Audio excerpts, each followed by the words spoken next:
సృష్టికి మూలం అమ్మతనం, సృష్టించలేనిది అమ్మ గుణం.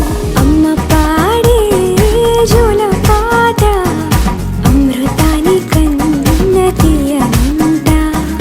అమ్మ పాడే లాలి పాట తేనెలూరి పారే ఏరునంట.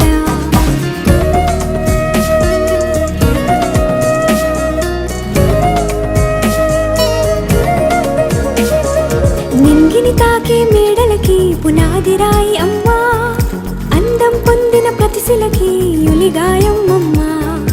నింగిని తాకే మేడలకి పునాది రాయి అమ్మా, అందం పొందిన ప్రతిశిలకి యులిగాయం అమ్మా. చీకటి చెరిపే వెన్నెలకి జాబిల్లి అమ్మా, లోకం చూపే కన్నులకి కంటి పాప అమ్మా.